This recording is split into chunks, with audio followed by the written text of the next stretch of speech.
warahmatullahi wabarakatuh. Alhamdulillah, nahmaduhu wa nasta'inuhu wa nastaghfiruh wa na'udzu billahi min shururi anfusina wa sayyiati a'malina. Man yahdihillahu fahuwal muhtadi wa man yudlil falan tajida lahu waliyyan mursyida. Asyhadu an la ilaha illallah wahdahu la syarika lah wa asyhadu anna Muhammadan abduhu wa rasuluhu alladzi la nabiyya ba'dah. Wa qala Allah subhanahu wa ta'ala, ya ayyuhalladzina amanu taqullaha haqqa tuqatih wa la tamutunna illa wa antum muslimun. Ya ayyuhalladzina amanu taqullaha wa qulu qawlan sadida yuslih lakum a'malakum wa yaghfir lakum dhunubakum wa may yuti'illaha wa rasulahu faqad faza fawzan 'azima. Amma ba'du, inna ashtaqal hadithi kitabullah wa khairal hadi hadi Muhammad sallallahu alaihi wasallam wa syarrul umur muhdatsatuha wa kullu muhdatsatin bid'ah wa kullu bid'atin dhalalah wa kullu dhalalatin finnar. Ikhwati fid din dan akhwat rahimani Allah wa iyyakum.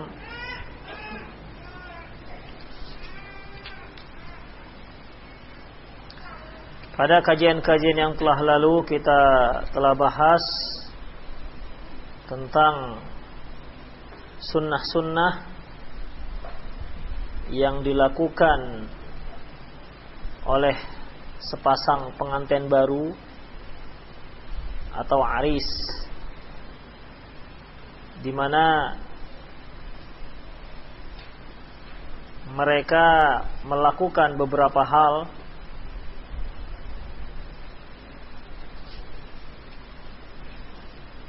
sebagaimana yang telah dilakukan oleh Rasulullah sallallahu alaihi wasallam.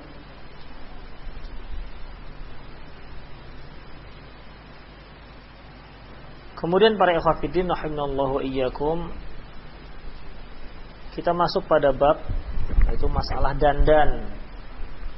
Dandan yang dibolehkan bagi seorang wanita ketika posisinya sebagai pengantin baru.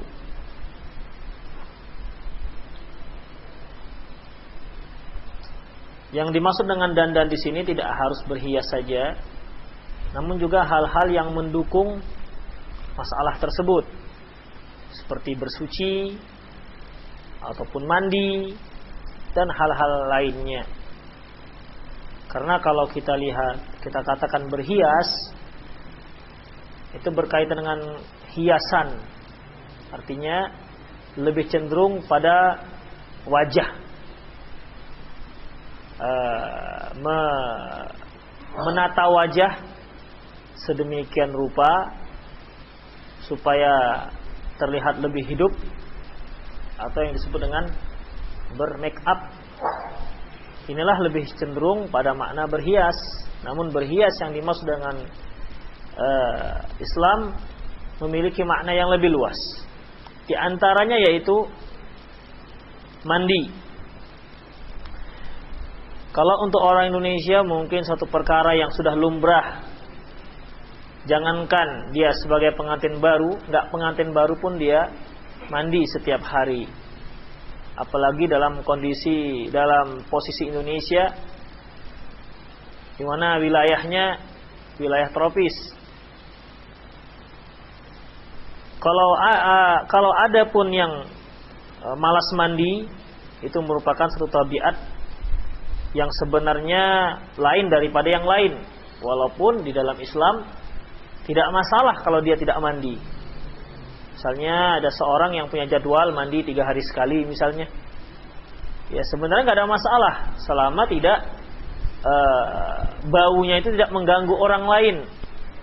Ya misalnya dia berada di sebuah hutan, misalnya hidup sendiri atau bersama dengan monyet-monyet yang lainnya, kemudian dia tidak mandi selama seminggu, misalnya, nggak ada masalah. Karena dalam Islam itu mandi, ya, yang terpenting adalah mandi wajib, yaitu mandi ketika seorang itu junub. Jadi kaitannya itu kaitannya dengan aroma ataupun bau badan yang menyebar, yang keluar dari badan seseorang. Jadi demikian. Jadi kalau masalah mandi adalah suatu perkara yang sudah biasa kalau di Indonesia. Namun sebenarnya para ikhwatiddin, di negara-negara yang memiliki 4 iklim, seperti adanya iklim musim dingin, pada musim dingin ini biasanya orang malas mandi. Begitu. Malas mandi, jangankan mandi, menyentuh air saja orang tidak suka.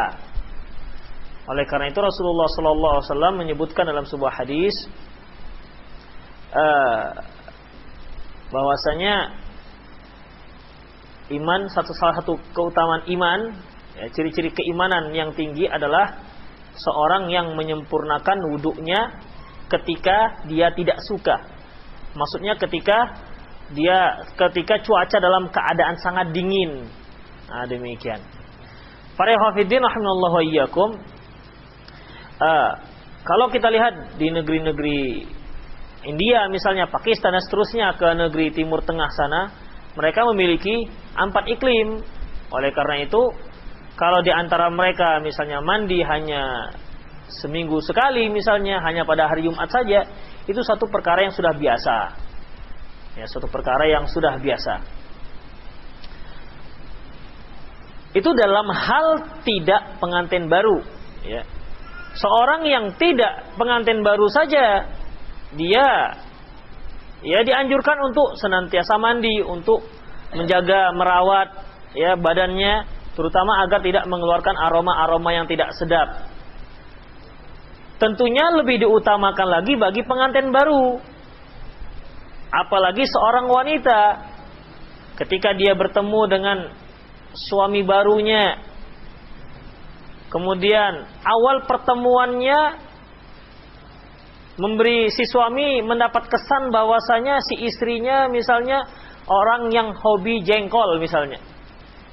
Kan bisa saja seperti itu. Dikarenakan apa? Mungkin dia tidak menghilangkan bau badannya dan seterusnya.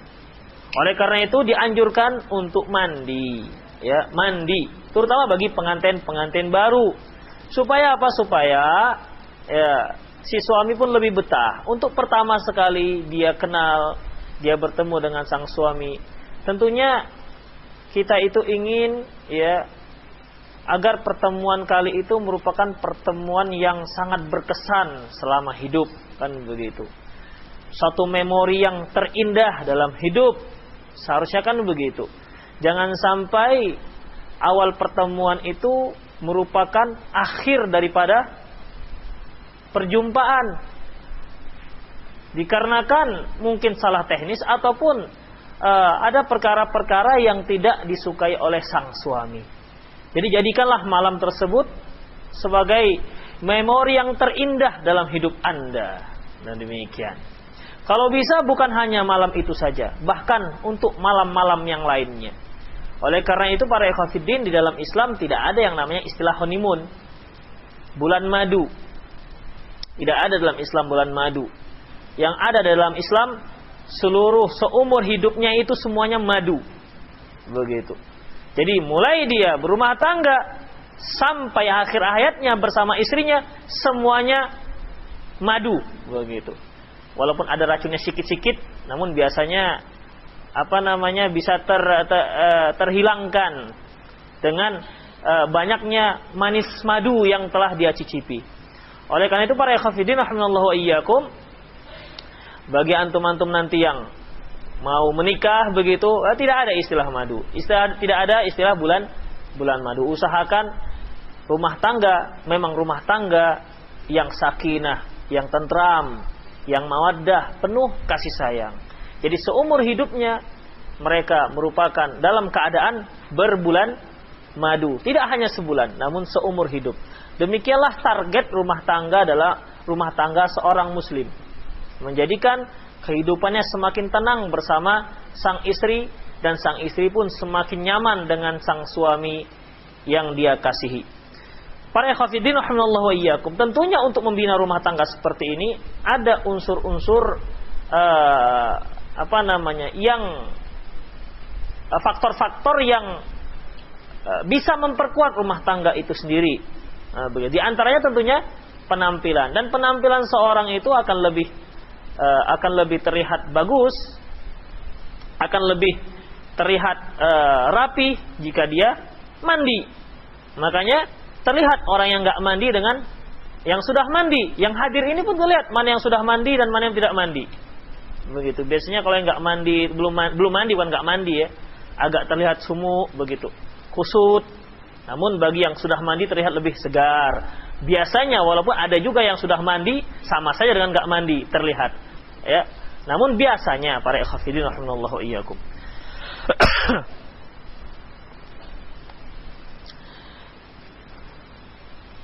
Dalilnya bahwasanya Aisyah radhiyallahu anha dia berkata, yaitu ketika dia hendak dipertemukan dengan Rasulullah sallallahu alaihi wasallam, ya, kata beliau, lalu mereka membasuh kepalaku dan merampikan rambutku.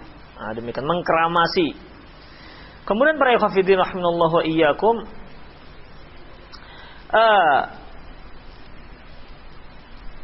namun satu hal yang perlu diperhatikan yang berkaitan dengan mandi.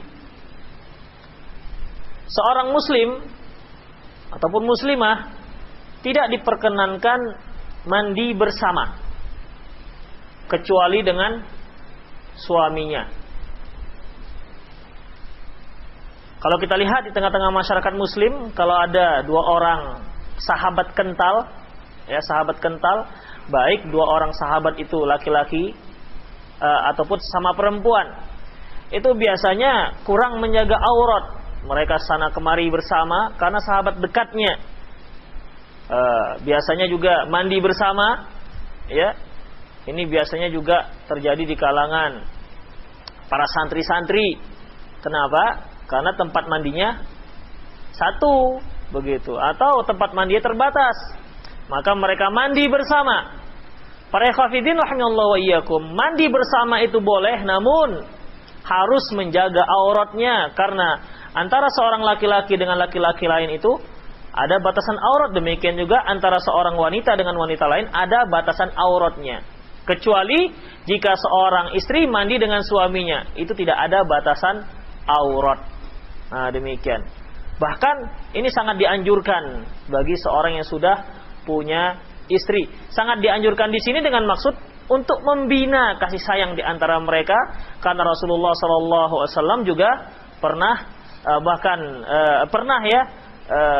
mandi bersama dengan istri-istri beliau, sampai Aisyah radhiyallahu anha pernah berkata, "Da'ni, tinggalkan untukku, artinya sisakan untukku air.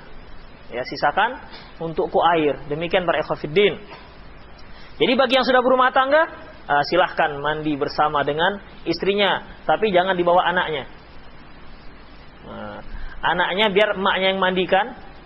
Kalau si suami boleh dimandikan istrinya, atau sebaliknya boleh, begitu. Namun bagaimana rinciannya itu 17 tahun ke atas.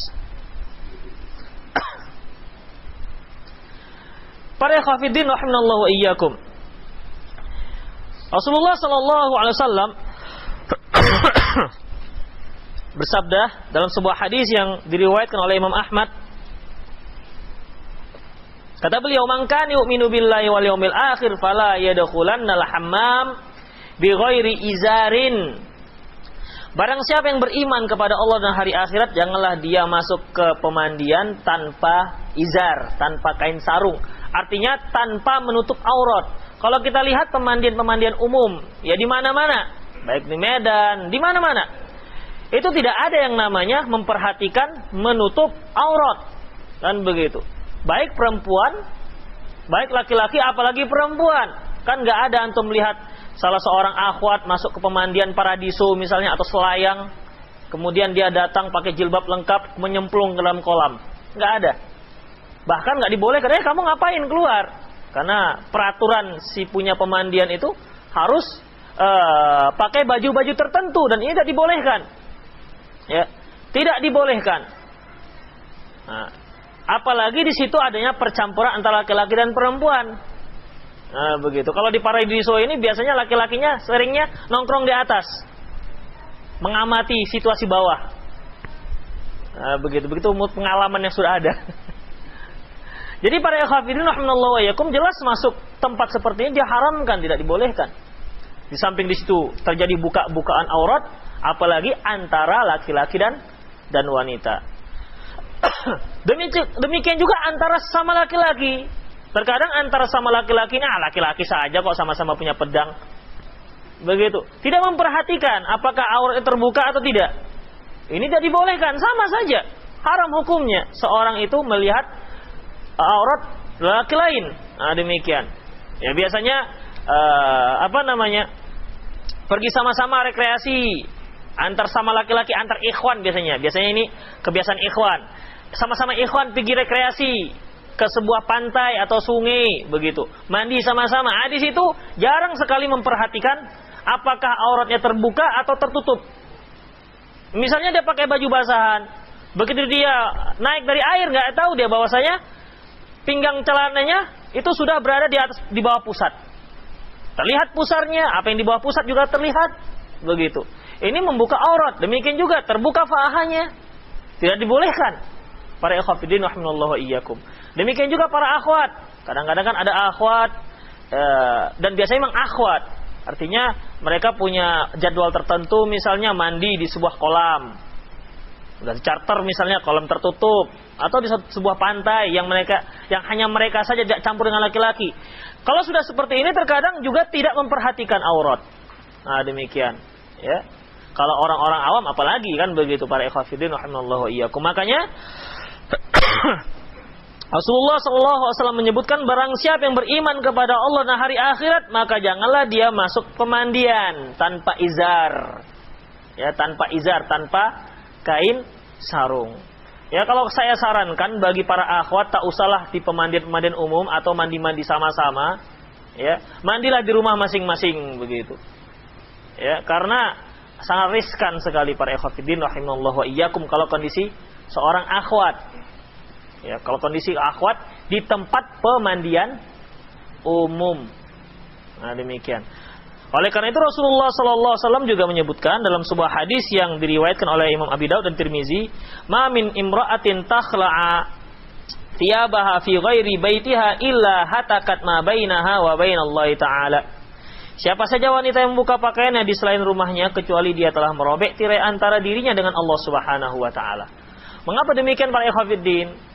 Seorang akhwat yang membuka pakaiannya di selain rumahnya, ya, kondisinya itu jelas tidak aman. Kondisinya jelas tidak aman. Beda dengan rumahnya. Kecuali jika dia bisa menjamin tempat tersebut sama amannya seperti rumahnya. Nah, demikian.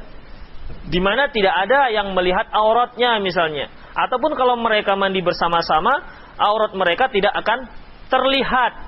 Karena para ikhwatiddin rahimallahu wa iyyakum, kalaupun aurat itu tidak terlihat, namun kalau yang namanya mandi itu bisa membentuk aurat. Namanya juga pakai kain basah. Ya. Karena salah satu cara untuk menutup aurat yaitu tidak hanya tebal, namun tidak membentuk badan. Makanya antum para ikhwan mandi sama-sama, ketika dia muncul dari air itu kan kainnya kan basah, kemudian lengket ke badan kan begitu. Itu segera diselesaikan, jangan dibiarkan saya jalan nanti nampaklah yang macam-macamnya kan begitu. Begitu jalan pula itu klek-klok kiri kanan. Ini merupakan pembentukan aurat, ya dibolehkan. Nah, apalagi kaum wanita yang liku-liku badannya banyak sekali. Udah keluar dia dari air itu akan membentuk bentuk fisiknya. Oleh karena itu kalau seorang akhwat mau mandi sama, sudahlah mandi saja dengan suaminya, itu nggak ada masalah. Membentuk nggak bentuk itu urusannya lain lagi permasalahannya.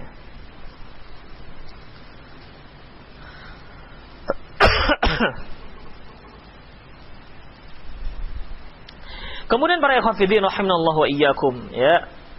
Jadi para ikhwatiddin, seorang itu dianjurkan mandi, apalagi untuk seorang pengantin baru. Kemudian berhias yang lain, yaitu mencabut bulu ketiak dan mencukur bulu kemaluan atau anah dalam bahasa Arab. Para ikhwatiddin rahimanallahu wa iyyakum, Rasulullah sallallahu alaihi wasallam bersabda dalam sebuah hadis yang diriwayatkan oleh Imam Bukhari dan Muslim.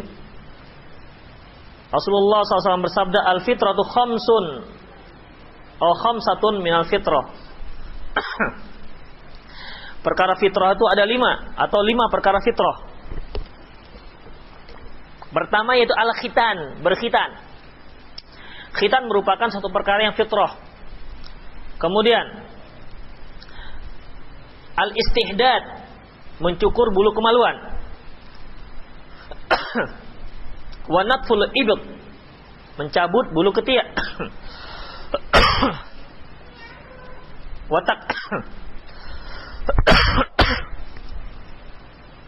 Wa taqlimul adfar, menggunting kuku. Wa qassus syarib, dan memotong kumis. Kemudian para ikhwatiddin rahimanallahu wa iyyakum, ya, mencabut bulu ketiak dan mencukur bulu kemaluan ini merupakan satu perkara yang berkaitan dengan kebersihan, ya. Apalagi bulu ketiak itu kalau dia sudah lebat, maka aromanya tidak ketulungan.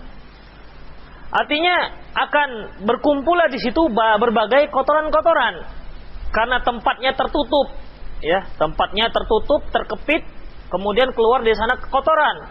Makanya biasanya aromanya lebih asam dibandingkan keringat-keringat yang lainnya.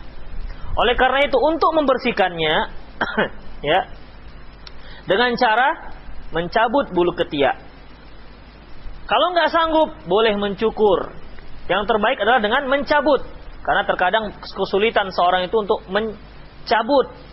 Di samping sulit untuk dilihat, ya, sulit untuk dilakukan.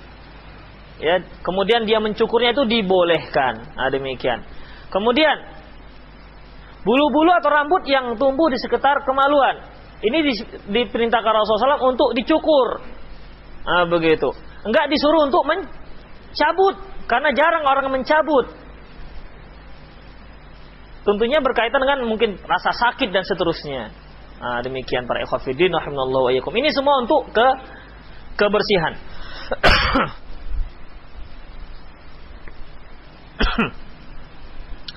Oleh karena itu para ikhwatiddin rahimanallahu wa iyyakum, Rasulullah SAW pernah bersabda kepada para sahabatnya ketika pulang dari safar, amhilu hatta nadakhula lailan kayyam tamtashitul sya'tah wa tastahidda al-mughibah. Tahanlah agar kita tidak masuk kota pada malam hari, sehingga para istri yang acak-acak rambutnya sempat bersisir dan yang telah lama ditinggalkan dapat mencukur bulu kemaluannya. Jadi para ikhwatiddin, ini untuk orang-orang yang sudah berumah tangga, ya, untuk orang-orang sudah berumah tangga, apalagi yang baru berumah tangga atau baru menjadi pengantin, baru melangsungkan akad pernikahannya. Tentunya lebih dianjurkan lagi, jangan sampai ketika dia bertemu dengan istrinya, istri bertemu dengan suaminya, maka dilihatnya ada area-area yang seperti semak belukar, kan begitu, yang tidak layak, atau kesannya menimbulkan kesan jorok begitu.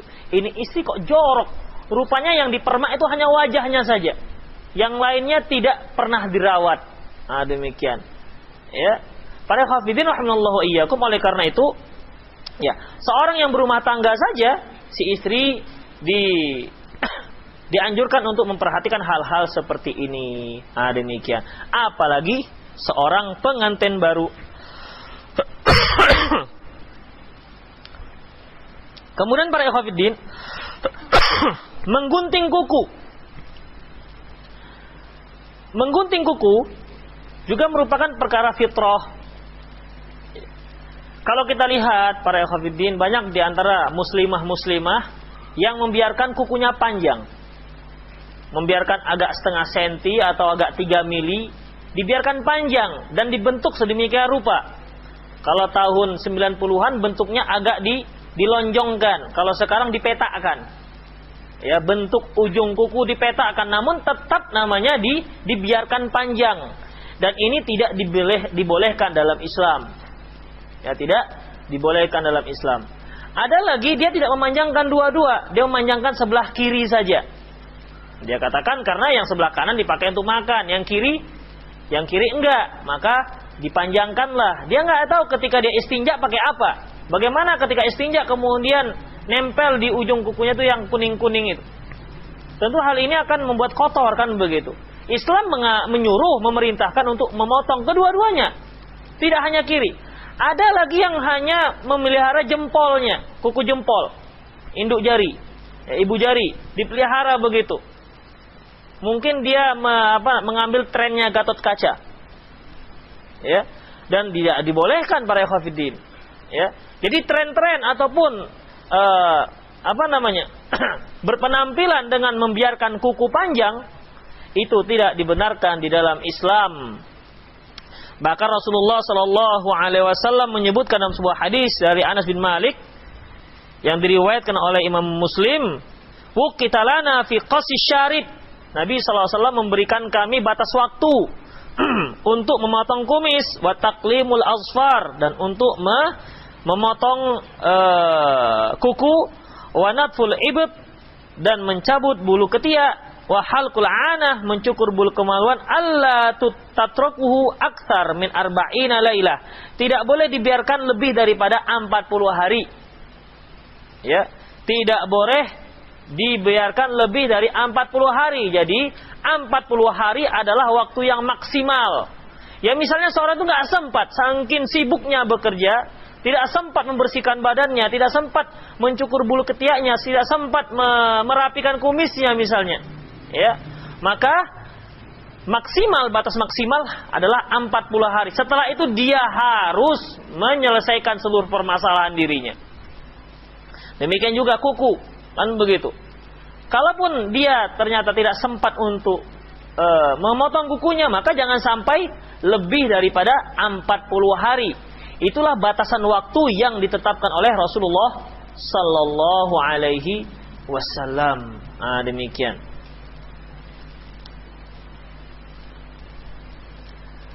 Para khafidin rahimallahu wa iyyakum. Kemudian menyisir dan merapikan rambut.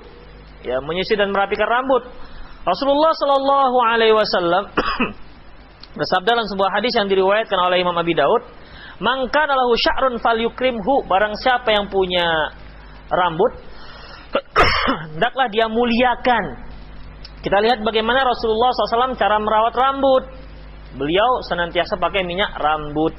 Namun pakai minyak rambut ya untuk mudah diatur dan keluar aroma wangi dari rambut beliau. Demikian. Beliau sisir. Jadi barang siapa yang punya rambut, maka hendaklah dia muliakan. Ya, dia sisir, dia rapikan. Sebagaimana dalam hadis Jibril ketika datang menemui Rasulullah SAW, bainama nahnu julusun inda Rasulillahi sallallahu alaihi wasallam ittala alaina rajulun syadidu bayadi thiyab syadidu sawadi sya'ri. Ketika kami duduk-duduk bersama Rasulullah SAW, tiba-tiba datang seorang laki-laki yang mengenakan pakaian yang putih, sangat putih, dan yang punya rambut sangat hitam. Sangat hitam di sini artinya bersih. La yura alai atharus safar, tidak terlihat dia bekas baru saja pulang dari safar. Demikian. Para ikhwatiddin, oleh karena itu para ulama menyebutkan hadis Jibril ini merupakan salah satu isyarat dalam menuntut ilmu, dalam menghadiri majlis ta'lim, hendaklah dalam keadaan rapi. Demikian. Jadi bagi yang punya rambut, hendaklah dia muliakan. Ya, dia keramas, jangan sampai nggak keramas, kan begitu. Karena rambut yang tidak dikeramas itu menimbulkan aroma yang tidak baik, bau asam, bau apek. Apalagi para akhwat yang senantiasa pakai jilbab. Maka kalau rambutnya tidak dirawat, bisa saja akan mengalami keguguran rambut. Bukan guguran anak ya. Bisa saja rambutnya gugur. Karena apa? Karena lembab ataupun karena panas. Oleh karena itu, perhatikan rambut, rawatlah rambut, kan begitu. Karena itu merupakan mahkota diri Anda. Dan cara merawatnya nggak perlu juga meniru orang-orang kufar, begitu. Kalau orang kufar, khususnya laki-laki kan di rambutnya di model-model begitu, pakai jelly supaya bisa dikuncung-kuncungkan ke atas seperti iguana itu. Ya. Pada saya pertama kali lihat itu modelnya itu adalah topinya Don King. Itulah yang pertama sekali saya lihat. Sekarang malah orang-orang niru topinya Don King kan begitu, ke atas begitu, seperti sabut. Para ikhwatiddin rahimallahu wa iyyakum, ya sisir saja seperti biasanya, jangan meniru gaya orang-orang kufar. Demikian juga para akhwat, ya, tidak dibenarkan meniru gaya-gaya orang kufar, begitu seperti diwarna-warnain, ya.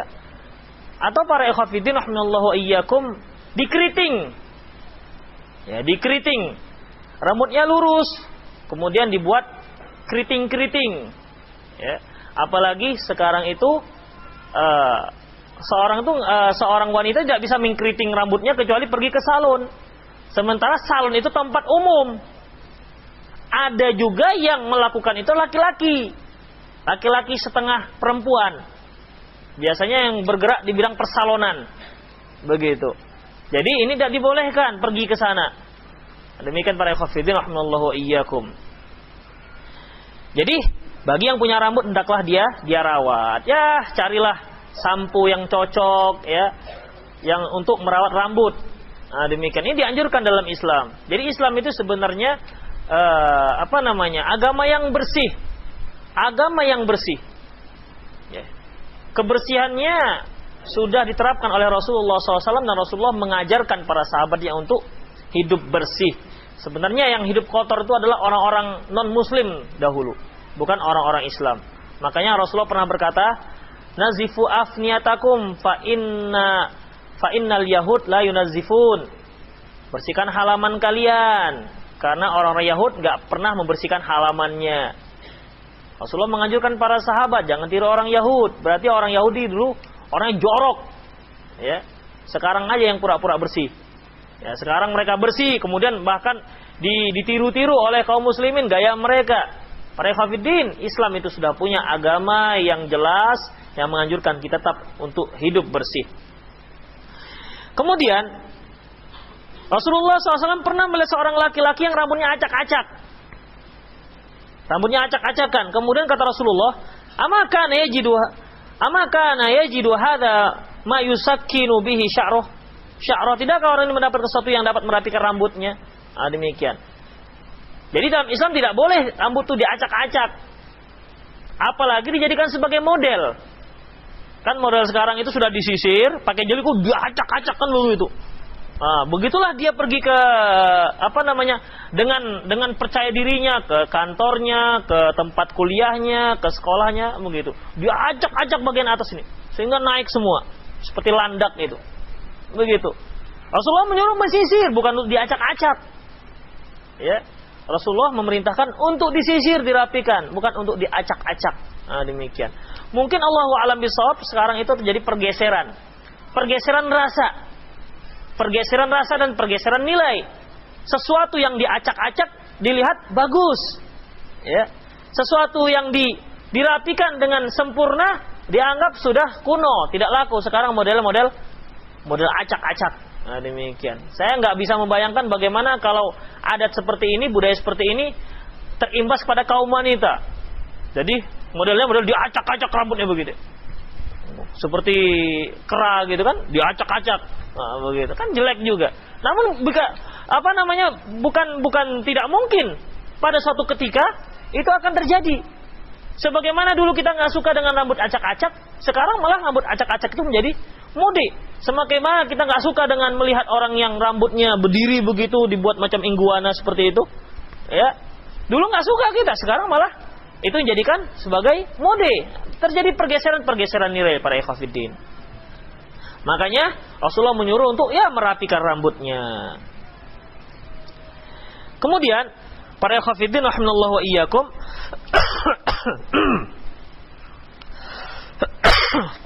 hal ini berkaitan dengan kehidupan sehari-hari, apalagi ketika seorang itu sedang mengalami menjalani pengantin baru. Nah, tentunya hendaklah harus rapi para ikhwatiddin. Laki-laki dan perempuan itu sama.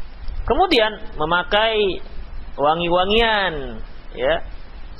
Seorang wanita ketika dia bertemu dengan suaminya, ya, itu dianjurkan untuk memakai wangi-wangian, parfum yang enak aromanya begitu. Ya, kan sekarang kan banyak jenis-jenis parfum kan begitu. Banyak, ya, silahkan beli. Ini hanya untuk di depan suami begitu. Demikian juga Rasulullah SAW memakai parfum, ya, sehingga dia bertemu dengan istri-istri beliau, ya istri-istri beliau senang dekat Rasulullah. Kenapa? Memiliki aroma yang harum. Begitu. Terkadang kita itu sebagai kaum laki-laki, terutama yang sudah posisi sebagai ayah-ayah kan begitu, sebagai suami, dia suka kalau istrinya itu memakai parfum di hadapannya, namun dia tidak memperhatikan dirinya sendiri. Dia nggak tahu bahwasanya bau badannya itu lebih busuk dibandingkan istrinya. Jadi dia maunya disambut dengan rapi oleh istrinya dengan senyuman kan begitu, dengan aroma yang wangi. Dia sendiri bagaimana terhadap istrinya? Begitu. Kadang-kadang ya pakai kain sarung saja, begitu, pakai singlet. Bau badannya dia tidak perhatikan. Karena biasanya bau badan itu tidak dicium oleh orang yang punya badan, orang lain yang mencium. Ya, orang lain yang mencium. Kalau yang punya badan perasaannya biasa-biasa saja. Atau mungkin rasanya harum badan saya kan begitu. Dia nggak tahu orang lain sudah kebauan. Nah, demikian. Dan alhamdulillah sekarang itu untuk mengatasi bau badan itu banyak. Apakah dia berupa bedak, apakah berupa deodoran dan seterusnya, itu alhamdulillah sebagai fasilitas yang diberikan Allah Subhanahu wa taala untuk melanggengkan hubungan antara seorang suami dan istri. Alhamdulillah, pergunakan itu, ya. Pergunakan itu semua. Dan itu tidak diharamkan, bahkan dianjurkan. Seorang istri misalnya, ada jenis wanita itu yang memang bau badan. Memang badannya bau begitu. Dan alhamdulillah sekarang bisa diatasi, dia dengan oles apalah begitu, dengan pakai bedak apalah bisa diatasi, alhamdulillah. Nah, demikian para ikhwatiddin rahimanallahu wa iyyakum.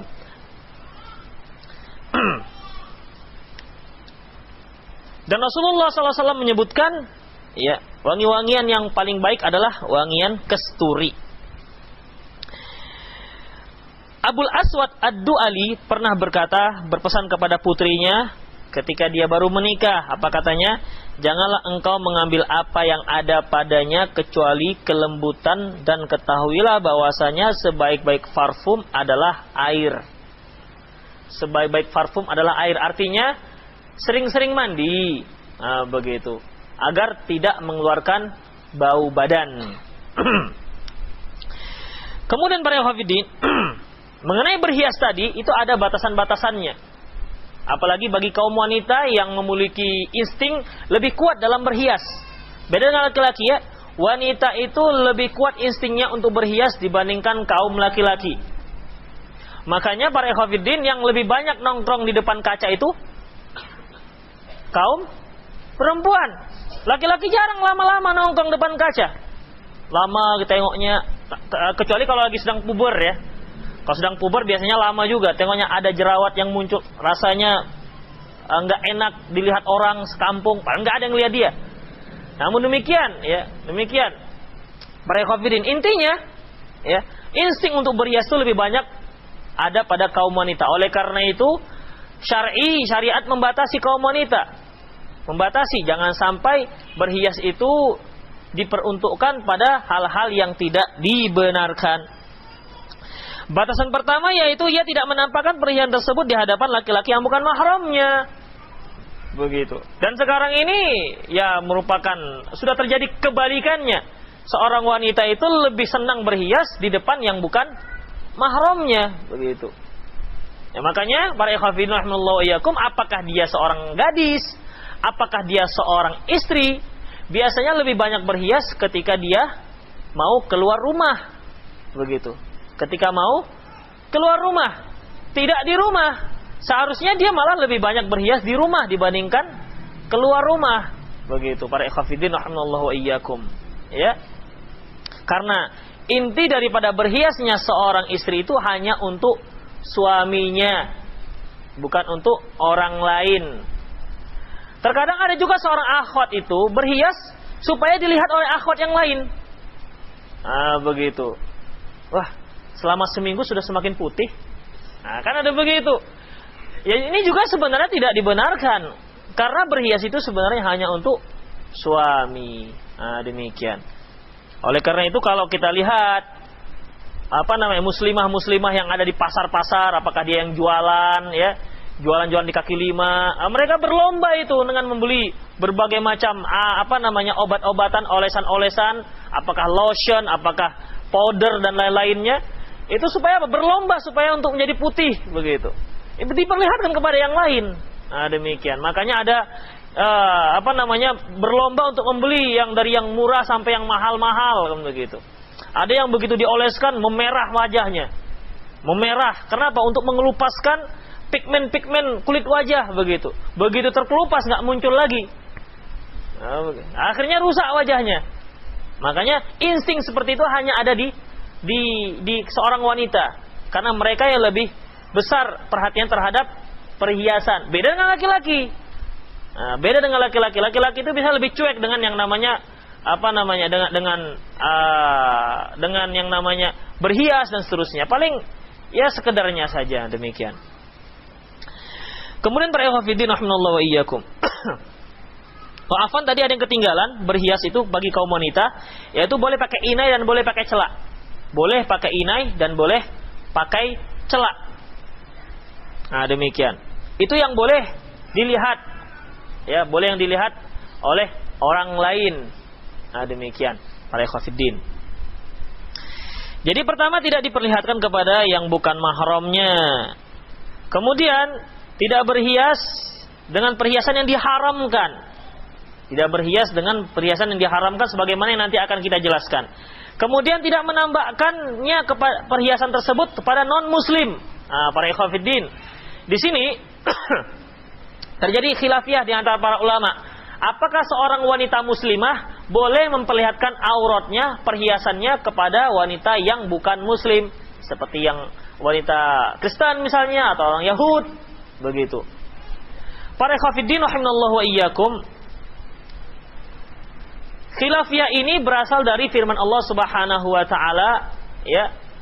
Wala tubdina zinatahunna illa li bu'ulatihinna aw abaihinna. Janganlah mereka memperlihatkan perhiasan mereka kecuali kepada suaminya atau ayah suaminya. Kemudian di ayat tersebut ada disebutkan au nisaihinna, ataupun wanita-wanita mereka. Artinya sebagian ulama menyebutkan wanita-wanita mereka adalah wanita-wanita muslimah saja. Jadi janganlah dia perlihatkan perhiasan mereka kecuali kepada di antaranya yaitu kepada wanita-wanita muslimah. Begitu. Demikian yang disebutkan oleh Syekh Islam Ibnu Taimiyah. Artinya seorang wanita tidak boleh memperlihatkan auratnya di hadapan wanita yang bukan muslim. Ya, begitu. Ulama yang lain seperti Syekh Mustafa Al-Adawi dalam kitabnya Ahkamun Nisa lebih cenderung mengatakan termasuk juga wanita kufar boleh. Seorang wanita boleh memperlihatkan auratnya seperti rambut, leher dan seterusnya. Ya.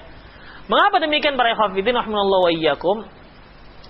Dia berdalil dengan yaitu seringnya adanya beberapa wanita Yahud masuk berkunjung kepada istri-istri Rasulullah sallallahu alaihi wasallam. Demikian. Di antaranya pernah seorang wanita Yahud datang kepada Aisyah radhiyallahu anha dan menyatakan bahwasanya berdoa agar Aisyah radhiyallahu anha diselamatkan dari azab kubur. Ya. Jadi orang Yahudi sebenarnya meyakini adanya azab kubur dan diberitakan kepada Rasulullah, ternyata Rasulullah membenarkan adanya. Jadi di situ wanita-wanita Yahud berkunjung kepada Aisyah radhiyallahu anha dan Rasulullah membiarkannya saja. Demikian para ikhwatiddin rahimallahu wa iyyakum. Jadi dari sini disimpulkan bahwasanya Allahu a'lam bishawab termasuk juga wanita-wanita yang non muslim. Boleh seorang wanita memperlihatkan rambutnya kepada wanita yang bukan muslim. Ada masalah yang lain, illah yang lain, sebab yang lain dilarang. Sebagian ulama menyebutkan bahwasanya mereka beralasankan yang menyatakan nggak boleh karena wanita-wanita yang non muslim kalau dia melihat aurat seorang muslimah, dia nanti akan menceritakan kepada laki-laki. Begitu. Padahal Rasulullah menyebutkan seorang wanita dilarang menceritakan tentang wanita lain kepada suaminya atau kepada adik atau kakaknya, pada saudaranya laki-laki. Seperti seorang wanita berkunjung ke rumah seorang akhwat misalnya. Kemudian dia menceritakan dengan suaminya, tadi saya berkunjung ke akhwat ini misalnya. Rupanya akhwat itu cantik sekali mas, kan begitu. Ya, rambutnya ikal, hidungnya mancung, pipinya merona, begitu. Janggutnya, dagunya bagaikan apalah begitu. Ya, ini tidak dibolehkan, haram hukumnya. Walaupun dia sudah bersuami, nanti suami akan membayangkan, oh cantik ya, nggak bisa dilihat sayang, kenapa pakai cadar? Misalnya kan begitu. Ini tidak dibolehkan. Ya, ini tidak dibolehkan para ikhwatiddin menceritakan seperti itu. Oleh karena itu, salah satu alasan para ulama tidak membolehkan memperlihatkan aurat di hadapan wanita yang non muslim, karena wanita non muslim ini kan nggak punya aturan, ya, nggak punya aturan. Nanti dia menceritakan aurat wanita yang dia lihat kepada laki-laki yang lain. Wah, kalau dia itu bodinya aduhai misalnya kan begitu, biola aja kalah misalnya begitu. Cocoknya apa? Meja. Demikian para ikhwatiddin. Namun alasan ini sebenarnya kurang bisa diterima. Mengapa? Karena yang muslimah pun banyak yang berbuat seperti itu. Nah, demikian, ya. Kaum muslimah pun banyak yang berbuat seperti itu, apalagi sekarang ini. Oleh karena itu tidak bisa dijadikan sebagai alasan. Allahu a'lam bishawab. Kemudian pelanggaran berhias yang dilakukan oleh kaum wanita. Pertama, satu hal yang nggak dibolehkan yaitu mencukur alis. Dan ini sudah sangat merebak di kalangan kaum muslimah. Dari mulai emak-emak sampai anak-anak sekarang sudah pakai cukur alis. Bahkan menjalar kepada kaum laki-laki.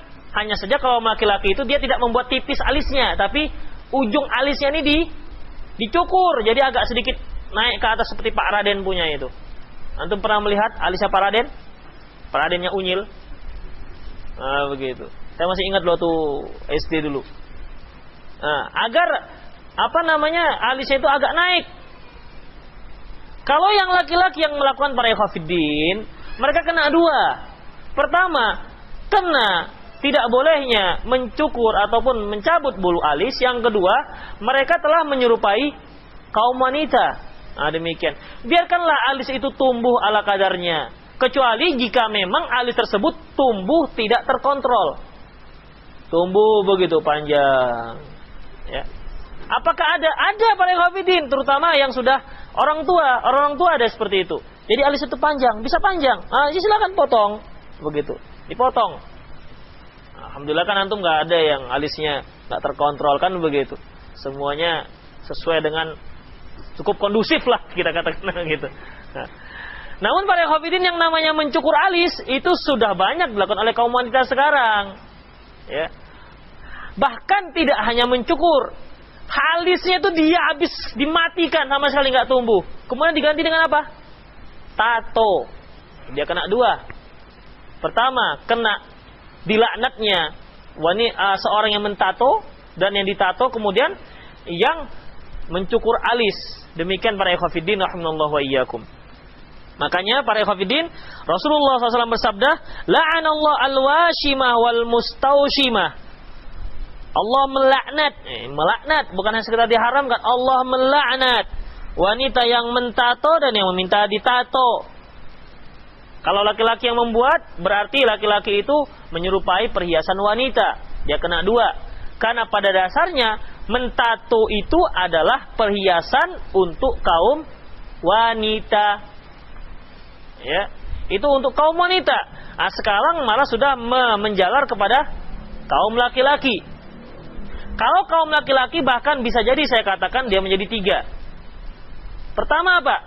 Pertama dia telah mentato, dilaknat. Yang kedua, terkena laknat yang kedua, apa itu? Menyerupai wanita. La'anallahu al-musyabbihina birrijal, al-musyabbihina bin nisa, wal musyabbihatu birrijal. Allah melaknat laki-laki yang menyerupai kaum wanita menyerupai laki-laki. Sudah kena laknat kedua. Yang ketiga, itu biasa dipamer-pamerkan. Terkena lagi seorang yang berbuat maksiat dan memamerkan perbuatan maksiatnya. Kadang kan di bahu begitu. Gambarnya apa? Gambar ular naga. Yang sebelah kiri ikan lele. Begitu. Sengaja pakai baju yang nggak pakai lengan. Ya, supaya terlihat gagah. Yang supaya terlihat perkasa kan begitu. Nggak dibolehkan para ikhwatiddin. Apalagi yang digambar itu ikan lele. Artinya makhluk hidup yang dia gambar. Coba. Udah berapa kenanya?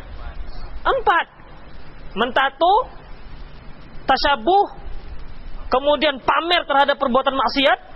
Ya, kemudian apa lagi? Yang digambar makhluk hidup. Kalau dia gambar pohon, nggak ada masalah. Maksudnya dalam masa menggambarnya tato tapi apel gitu, apel atau bawang putih begitu. Ya, dia kena 3 saja kan begitu. Pakai gambar itu pula. Ada lagi yang lebih dahsyatnya, itu gambar wanita porno, wanita bugil begitu. Tidak dibolehkan. Demikian. Jadi aneh kan begitu. Itu sangat aneh para ikhwatiddin. Ada lagi yang mentato sekujur tubuhnya, wasiat pula. Nanti kalau aku meninggal, tolong dikupas kulit tubuhku dan dibingkai, kenang-kenangan untuk keluarga. Lebih parah lagi seperti ini. Demikian. Ya, makanya hati-hati dalam masalah ini. Jadi Allah Subhanahu wa taala melaknat orang yang mentato dan yang ditato. Jadi orang yang mentato saja sudah kena, walaupun dia tidak bertato. Begitu. Kemudian para ikhwatiddin, bagi yang sudah kadung bertato, sudah taubat dia. Dulu dia pernah jadi preman-preman teri lah, begitu. Masih teri saja udah pakai tato dia. Bagaimana kalau udah kakapnya kan begitu. Udah pakai tato, kemudian alhamdulillah Allah memberi petunjuk, akhirnya dia taubat. Dan tatunya itu nggak perlu dihapus, kecuali jika memang tato tersebut gambar makhluk hidup. Itu pun kepalanya saja. Jadi nggak perlu sampai merusak kulit. Ada yang sampai disetrika itu kan, begitu. Rusak kulitnya jangan. Biarkan saja dia hilang sendiri. Demikian. Dan tidak usah dianggar-anggarkan. Kadang-kadang ada dianggarkan. Dia sudah taubat. Saya ini dulu bekas preman, ini tatonya nih. Apalagi perlunya, udah jelas salah kan begitu. Anggar dia sudah taubat, tapi masih anggar dengan bekas preman. Begitu. Sama seperti orang yang saya dulu pernah berzina, bangga begitu. Padahal yang dia banggakan itu perbuatan buruk. Ini nggak dibolehkan dalam Islam. Jadi kalau yang sudah pernah berbuat buruk, udahlah simpan-simpan saja. Yang bekas-bekas preman ya sudah diam sajalah. Yang bekas-bekas, itu kan bekas. Demikian. Kalau yang perlu dikasih tahu, dulu saya bekas ustadz. Itu boleh. Sekarang jadi apa? Nggak tahu lah. Namun yang bekas-bekas perbuatan-perbuatan yang yang memalukan itu nggak usah disebut-sebut. Demikian. Jadi nggak perlu dihilangkan, ya, tidak perlu dihilangkan karena akan merusak kulit dia. Sayang kan kulitnya yang telah diciptakan Allah Subhanahu wa taala. Tak usah dihilangkan. Biarkan saja sebagaimana sedia kala. Kecuali kalau memang ada obatnya misalnya yang tidak sampai merusak kulit, ya, yang tidak sampai merusak kulit, itu nggak ada masalah lah kalau memang mau dihilangkan. Namun kalau sampai dibakar ataupun pakai obat yang bisa membuat kulit terkelupas akhirnya kulitnya menjadi cacat, begitu, itu tak usah. Tidak usah dilakukan. Biarkan saja. Dan ada juga yang mengatakan bahwasanya orang yang bertato itu kalau maka duduknya nggak sah. Ini nggak ada dalilnya. Karena tato itu para ikhwatiddin itu garis ataupun gambarnya itu berada di bawah pigmen kulit, bukan di atas kulit, bukan nempel. Lain kalau memang tato yang tidak, jangan antum lah. Lain kalau tato yang nggak permanen, kan ada yang tato yang nggak permanen di sablon misalnya, seret, gambar apa gitu, gambar laci misalnya, ya. Di sablon, nanti bisa dihilangkan begitu. Sudah. Kalau gambar-gambar seperti ini, kalau memang dia berupa cat yang menghalangi sampainya air wudhu ke kulit, maka tidak dibolehkan. Namun kalau tato itu enggak. Tato itu gambarnya berada di bawah kulit. Oleh karena itu sah wuduk orang yang bertato. Demikian ya. Wuduk orang yang bertato itu sah.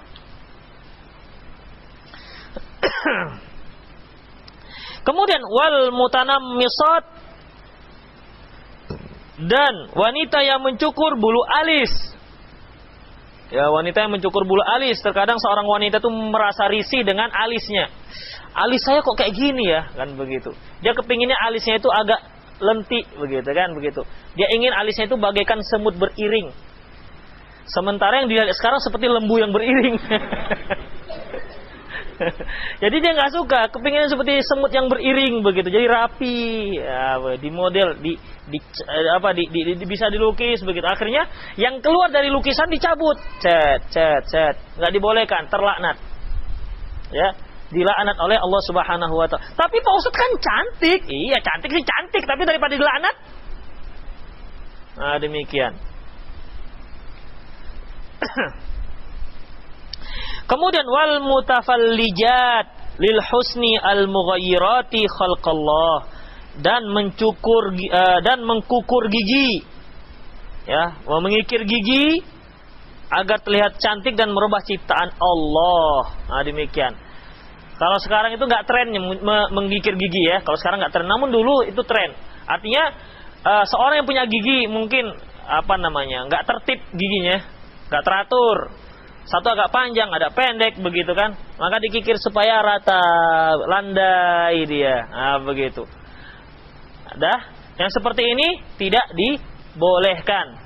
Ya, yang tidak dibolehkan. Bagaimana dengan menggunakan kawat gigi?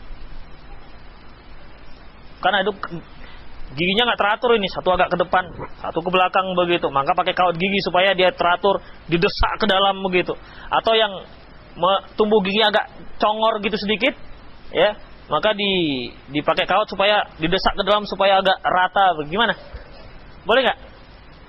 Pakai kawat gigi? Hah?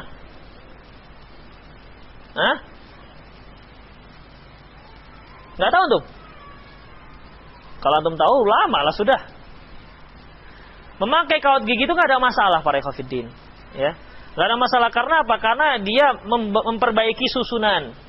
Beda dengan yang ini, yang itu sempat merusak dia, ya, merusak. Kemudian jadi ada 3 tadi ya, bertato nggak dibolehkan. Kemudian apalagi mencukur bulu alis, ya, mencukur bulu alis. Allahu a'lam bishawab, saya nggak tahu bagaimana dengan wanita yang memotong bulu mata, apakah termasuk juga? Karena kan ada yang bulu mata dipotong habis, gundul, ini bulu mata ya, bukan alis. Kemudian diganti dengan bulu mata yang palsu kan begitu, agar lebih panjang begitu, seperti apa ya, agar terlihat menantang kan begitu. Nah, ya. Apakah ini dibolehkan? Apakah itu termasuk? Para ikhwatiddin, sebagian ulama ada juga yang memberikan yang memberikan fatwanya, yang dimaksud dengan al-mustausimah adalah yang mencabut bulu yang ada di wajah. Pokoknya yang ada di wajah ini, ya, yang ada di wajah itu tidak diboleh dicabut. Nah, begitu. Itu mengumumkan. Allahu a'lam bishawab. Kecuali yang ada pengkhususan seperti kumis begitu. Atau misalnya memotong bulu hidung misalnya, ya, bulu hidung itu bisa memanjang, maka perlu ditertibkan, karena kalau panjang begitu kan sulit untuk nafas, filternya terlalu tebal. Nah demikian. Allahu a'lam bishawab kalau yang berkaitan dengan bulu mata ya, bulu mata. Apalagi menurut yang dulu pernah saya pelajari, bulu mata itu kan sebagai salah satu daya refleksnya mata. Ya, kalau ada apa-apa langsung dia kedip. Kalau diganti dengan plastik, jadi kalau ada apa-apa ketaplok dulu baru kedip kan begitu. Kena dulu matanya baru kedip. Begitu. Allahu a'lam bishawab kalau masalah bulu mata. Kemudian para hafidhin rahimallahu wa iyyakum, demikian juga menyambung rambut. Kita usahakanlah selesai ini ya. Menyambung rambut juga nggak dibolehkan. Ini biasanya digunakan oleh kaum wanita atau dengan memakai rambut wig. Ya, rambut palsu itu tidak dibolehkan dalam Islam. Kecuali para ikhwatiddin, para ulama ada mengkhususkan, mengecualikan kalau rambut yang disambung itu rambut yang jelas terlihat bukan seperti rambut. Seperti dia berupa plastik misalnya ya, maka ini dibolehkan yang tidak berbentuk rambut. Nah, demikian. Misalnya ada seorang yang pakai rambut dan dia sambung rambutnya dengan apa? Dengan benang nilon misalnya. Atau yang warna hitam kan begitu kelihatan. Atau dengan apa misalnya? Dengan ya pokoknya yang bukan rambut. Yang terlihat. Karena di sini permasalahan dilarang ini yaitu ada unsur penipuan. Begitu. Ada unsur penipuan. Misalnya seorang ikhwan datang nazar seorang akhwat. Ya. Yang dia nazar ini mau akhwat enggak pakai jilbab lah, begitu ya. Nah, dia berhadapan pakai rambut wig, kan begitu bagus rambutnya. Oh, cantik ini akhwat. Oke lah jadi. Malam pertama rupanya dipegang rambutnya, tanggal rambutnya botak rupanya. Hai, rupanya istriku botak. Ini kan penipuan namanya, maka tidak dibolehkan. Nah, maka tidak dibolehkan. Namun kalau tidak ada unsur penipuan, terlihat bahwasanya itu adalah rambut palsu, ya, terlihat rambut palsu, maka dibolehkan. Seperti yang terbuat dari misalnya ya plastik, terlihat lainnya begitu. Itu tidak bermasalah, sebagaimana yang disebutkan di sini.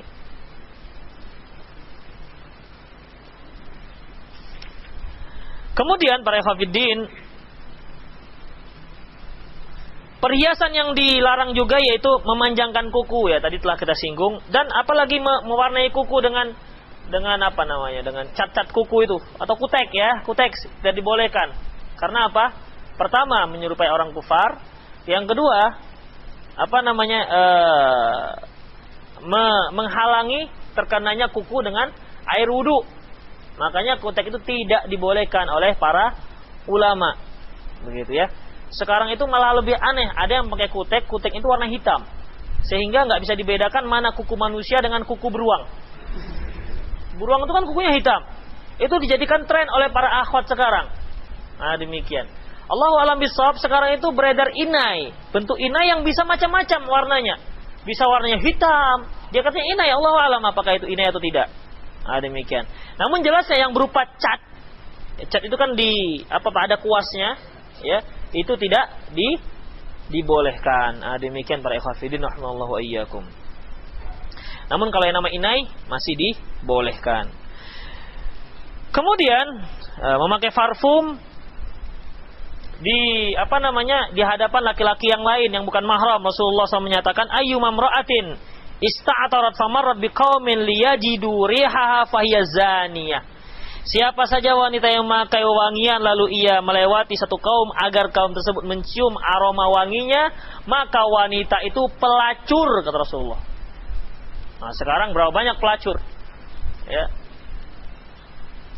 Apalagi sekarang reklame parfum itu kan banyak, santer sekali di kalangan media-media massa, sehingga kalau diiklankan itu kalau dia sudah semprot udahlah ngikut begitu kan. Ngikut semua, laki-laki ngikut semua. Begitu, mau kali dibodoh-bodohin. Ya, dibodoh-bodohin reklami. Kadang-kadang gara-gara ketiak kan begitu. Seorang ketika ketiak dibuka jatuh cinta gara-gara buka ketiak. Kan ini merupakan pembodohan manusia. Bodoh sekali, selera rendah. Ketiak bisa jatuh cinta kan begitu. Dengan bau ketiak. Karena dioles begitu saja. Para ikhwatiddin, jadi antum kalau mau cari istri jangan sampai jatuh cinta karena ketiak. Ya. Oleh karena itu para ikhwatiddin, Rasulullah mengatakan wanita mana saja yang memakai parfum kemudian dia melintas satu kaum agar kaum itu mengetahui parfumnya wangi, maka wanita tersebut pelacur. Ya, wanita itu kata Rasulullah sebagai wanita pelacur, enggak dibolehkan. Nah, demikian. Jadi kalau dia mau pakai parfum ya di rumah saja. Nah, ini juga perhatian bagi kaum akhwat, supaya kalau dia mencuci gamisnya yang dibawa keluar jangan pakai molto. Karena apa? Molto itu juga wangi harumnya, wangi dia. Ya, jadi bisa mengeluarkan bau harum, aroma wangi, makanya tidak dibolehkan, jangan dia pakai molto. Walaupun dia itu berupa deterjen pewangi, pelembut ya. Namun wanginya itu bisa dicium oleh orang lain.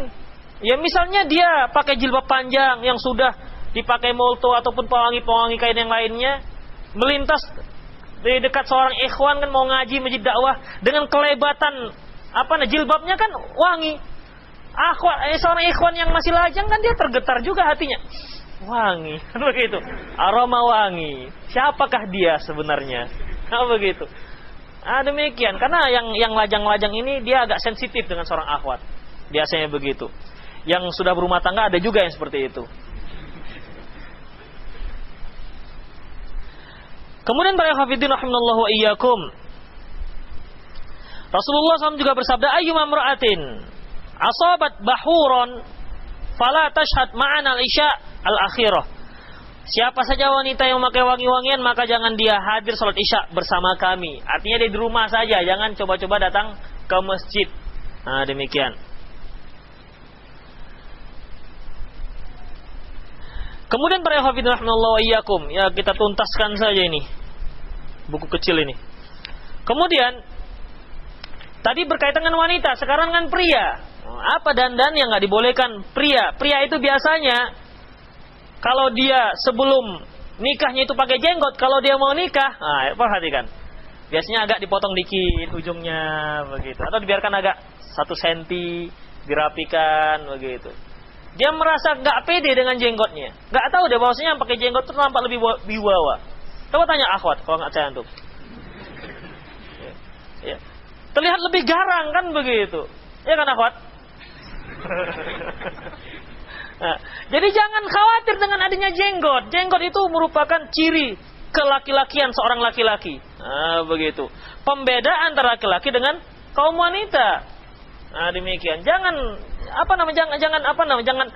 merasa minder dengan adanya jenggot. Tahu saya cukur-cukur begitu. Tetap pertahankan, merupakan identitas seorang muslim. Makanya kita lihat ya, mereka yang multazim, yang tanggung multazimnya, ketika di awal pernikahannya, biasanya jenggotnya perhatikan akan terlihat dicukur dan lain-lainnya. Atau di awal-awal melamar kerja, interview, yang pertama dipermaknya adalah jenggotnya. Kenapa? Dia khawatir jangan gara-gara jenggot gak terima kerja begitu. Rupanya ada juga karena dia mencukur jenggot malah nggak terima. Bisa saja seperti itu kan? Demikian. Itu bagi kaum laki-laki ya. Kemudian para hafidhin rahimallahu iyyakum, mengenai berhias antara laki-laki dan wanita, Ibnu Abbas pernah berkata, sesungguhnya aku suka berdandan untuk istriku sebagaimana aku suka ia berdandan untuk diriku. Itu dia. Aku suka berdandan untuk istriku sebagaimana aku suka istriku berdandan untuk diriku. Jadi adanya keharmonisan, keserasian dalam rumah tangga. Si suami terlihat bagus, terlihat rapi di hadapan istrinya, istri juga seperti itu kan begitu. Ya kita sebagai seorang suami misalnya pulang dari kerja capek kan kepinginnya ketika masuk rumah disambut oleh anak-anak, abi datang kan begitu. Begitu membuka pintu terlihat disambut oleh senyuman manis sang istri. Begitu. Digandeng tangannya, disuguhkan air panas, kopi panas dan lain-lainnya. Itu bisa menghilangkan seluruh letih kerja satu hari para hafidin. Enggak percaya tuh? Nggak percaya? Gimana lagi? Tanya Andi, coba Andi. Ya. Demikian, itu bisa melepas penat semua kerja. Melepas penat semua keletihan kerja.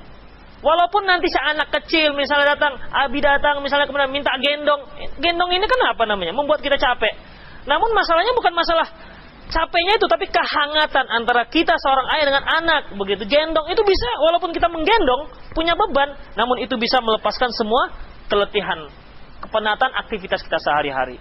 Itulah keutamaan orang yang menikah, tidak dirasakan oleh yang belum menikah. Itu kalau dapat istri yang solehah para ikhwatiddin. Kalau enggak, ajab lah.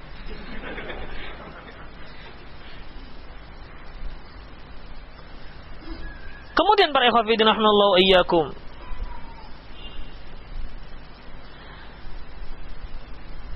Bagi yang sudah beruban, nah ini bagi laki-laki yang sudah beruban, itu dianjurkan untuk pakai inai supaya ubannya merah. Kan ada juga yang nikahnya terlambat, 40 tahun sudah putih semua, maka jangan dibuat hitam. Begitu. Dia sudah beruban, umur 40 sudah beruban, dicat hitam. Begitu ditanya, "Dek, berapa usia?" Paling masih 15. Dalam hatinya kali 3 gitu. Jadi para ikhwafidin, ini adalah unsur penipuan. Jadi tidak boleh mewarnai rambut dengan warna hitam. Mewarnai rambut para ikhwafidin yaitu yang putih. Itu intinya, dirubah dengan inai menjadi dia agak kemerah-merahan.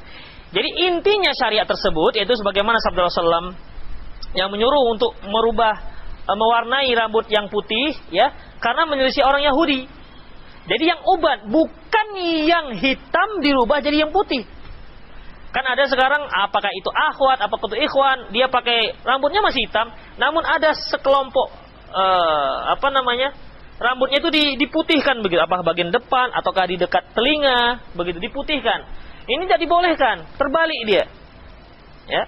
Inti mewarnai rambut itu khusus untuk yang putih, yang uban begitu. Ini khusus bagi yang sudah beruban. Kemudian para ikhwatiddin rahimallahu wa iyyakum. Kata Rasulullah SAW, "Inna ahsana ma ghayyartum bi asy-syaiba al-hanna wal katam." Sungguhnya bahan yang terbaik untuk mewarnai uban adalah inai dan katam. Selesai para ikhwatiddin rahimallahu wa iyyakum, buku yang tipis ini. Semoga apa yang telah kita dapatkan dari buku ini dapat bermanfaat bagi antum, terutama yang masih lajang-lajang. Bagaimana cara melangkahkan kaki dalam menempuh hidup baru di bawah naungan Quran dan Sunnah Rasulullah Sallallahu Alaihi Wasallam. Demikian juga bagi yang mau menikah lagi, yang ingin menikah kedua, dia masih bisa mempraktekkan karena pertama mungkin nggak dipraktekkan. Dia ingin mempraktekkan untuk kedua, silahkan juga sebagai bekal untuk dirinya. Nah, demikian. Yang intinya para ikhwatiddin, bahwasanya berhiasnya seorang laki-laki untuk istrinya, berhiasnya seorang istri untuk suaminya itu untuk menjaga keharmonisan rumah tangga, ya, untuk menjaga keharmonisan rumah tangga. Walaupun perhiasan itu sendiri bukan syarat mutlak langgengnya keharmonisan sebuah rumah tangga. Tidak mesti. Karena apa? Karena Rasulullah menyebutkan fadfar bidzatid din taribat yadak, pilih yang solehah, yang memiliki agama yang kuat, kamu pasti akan beruntung. Orang yang memiliki agama yang kuat, dia pasti akan berhias hanya untuk suaminya. Nah, demikian. Dia pasti akan berhias hanya untuk suaminya, tidak untuk orang-orang yang lain. Nah, demikian. Aku lu qauli hadza astaghfirullah li wa lakum wa lisal muslimin innahu wal ghafur rahim. Silakan, ada yang bertanya?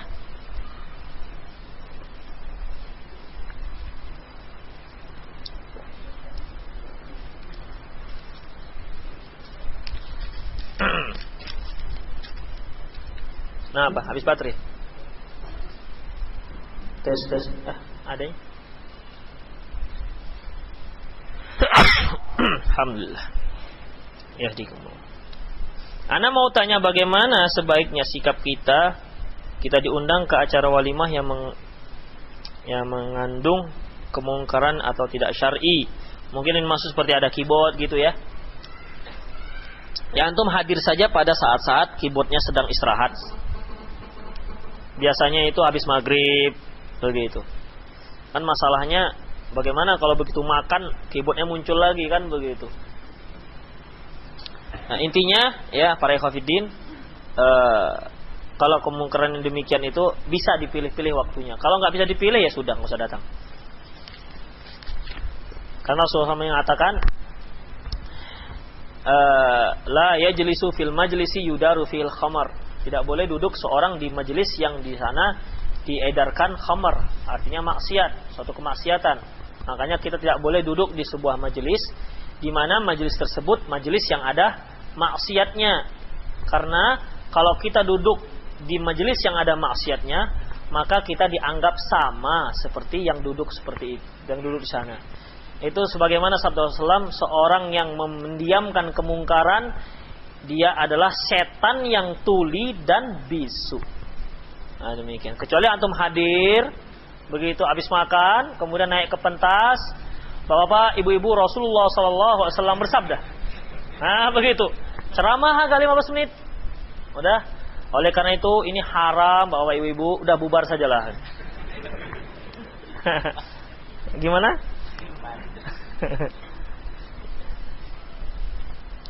Jika sebagian umat Islam tidak memilih pada pemilu legislatif, dikhawatirkan caleg-caleg yang akan duduk di parlemen akan didominasi oleh orang kafir, maka kita akan dipimpin oleh orang kafir. Mohon penjelasan seputar pemilu legislatif sekarang ini, Ustaz, dan apakah berlaku hukum darurah untuk memilih nantinya? Para ikhwatiddin, ini sebenarnya isu-isu yang sudah lama ini, yang seperti itu. Saya pernah bertemu dengan salah seorang caleg. Bang, katanya, Bang, saya dari Demokrat nih, Bang. Nah, begitu. Masih muda orangnya. Jadi, kenapa kok jadi caleg?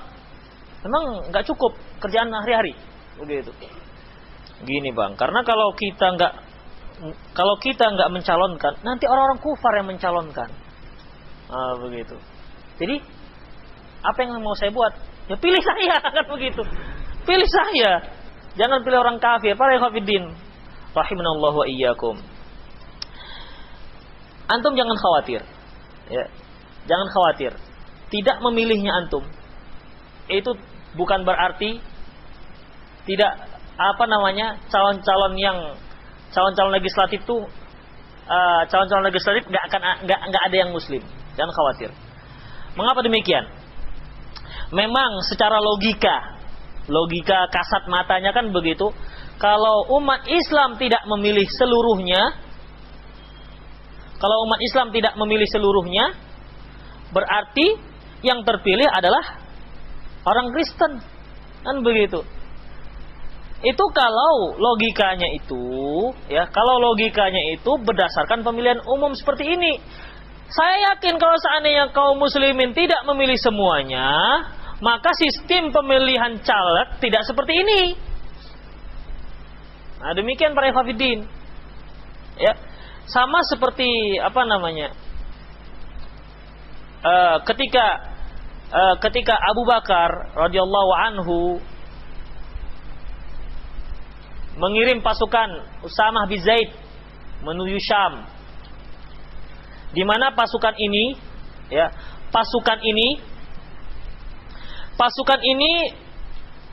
telah ditetapkan Rasulullah SAW. Namun ketika sampai pasukan di Dzil Khasyab, Rasulullah meninggal.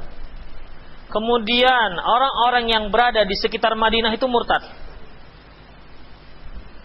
Abu Bakar bersikukuh tetap mengarahkan pasukan ini ke Syam. Sahabat lain berkata dengan logika, bagaimana Anda mengarahkan pasukan ke negeri Syam sementara orang-orang di sekitar Madinah sudah murtad? Ini kan bahaya. Mengapa kok jauh-jauh? Ini kalau di Madinah diserang, habislah ibu kota. Sementara simbol suatu negara, kalau ibu kota sudah dicaplok, berarti negara sudah dikuasai. Begitu. Kan begitu logikanya. Apa jauh-jauh di segini masih banyak yang harus diberantas. Apa kata Abu Bakar? Demi Allah, walaupun anjing-anjing berkeliaran di kaki-kaki istri Nabi SAW, maka aku tidak akan pernah membatalkan apa yang telah ditetapkan Rasulullah. Akhirnya ketika pasukan tersebut tetap pergi ke daerah Syam, apa kata orang-orang Arab yang ada di sekitar Madinah? Kalau seandainya tidak dikarenakan mereka itu kuat, mereka tidak akan pergi. Kita tunggu saja nanti. Kalau apa yang terjadi setelah peperangan? Artinya mereka menunggu. Kalau seandainya kalah, habislah, kan begitu. Kita sikat itu Madinah. Nah, demikian. Ternyata pasukan Usamah bin Zaid datang dengan kemenangan. Yang lain-lainnya akhirnya kembali masuk Islam. Gak berani. Wah, Syam saja kalah, yaitu negara Romawi, adidaya. Apalagi kita yang kecil-kecil ini, akhirnya gak jadi. Gak jadi murtad. Yang tadi sudah berniat untuk murtad. Nah, demikian.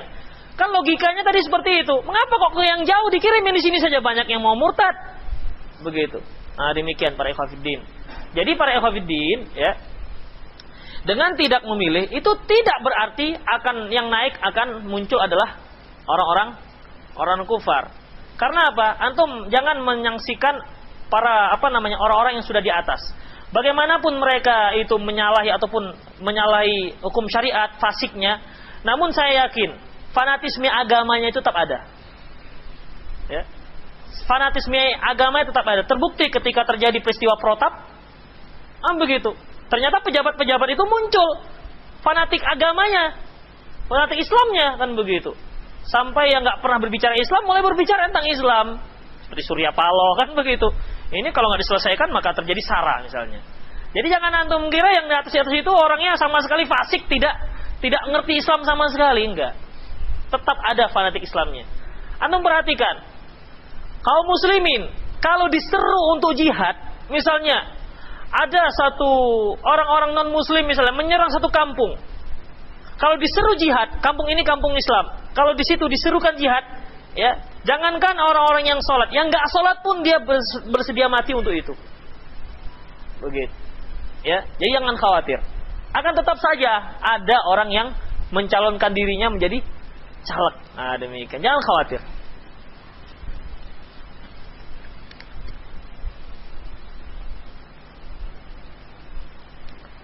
Apa hukumnya mencabut uban? Syekh bin Aid As-Salim Al-Hilali dalam kitabnya Manahi Mausu'ah Al-Manahi Syar'iyyah atau ensiklopedia larangan itu menyebutkan terlarang. Ya, terlarang. Apakah ada tata cara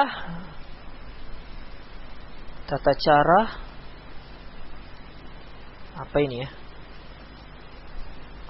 Tata cara dari Rasulullah SAW, aturan dari Rasulullah SAW dalam memotong kuku. Ya para ikhwafidin, motong kuku yang lebih dari dagingnya lah. Jangan sampai antum, ya, namanya memotong kuku.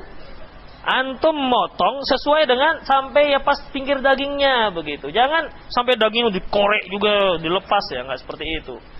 Dan ini nggak perlu definisikan kan begitu. Sudah paham lah artinya tidak dibiarkan panjang kuku. Makanya para ikhwafidin, di dalam Indonesia saja kalau kuku ini agak panjang 1 mili saja atau 2 mili, kita ada katakan kukunya panjang, kan begitu?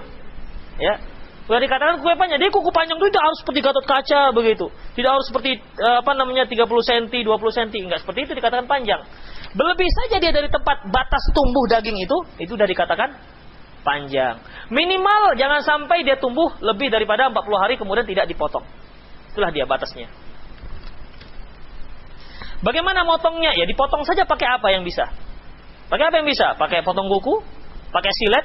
Ya tentunya pakai yang memang bisa layak, pantas digunakan untuk motong kuku. Ya misalnya antum mau potong kuku pakai kampak. Sudah. Ya bisa saja kalau memang kampaknya tajam. Namun jangan ya begitu. Nanti dikhawatirkan jarinya yang melayang. Bagaimana hukum memakai baju yang berwarna seperti ungu, pink? Dan apa ini termasuk tabarruj?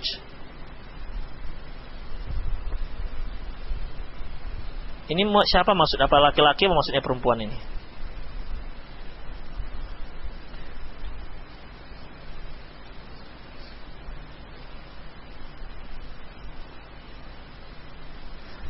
Kalau yang dimaksud laki-laki ya boleh-boleh saja. Laki-laki yang nggak dibolehkan pakai baju merah. Merahnya itu pun merah murni. Adapun merah yang ada dicampur dengan sulaman benang yang warna hitam itu masih dibolehkan, sebagaimana Rasulullah yang dulu pernah pakai.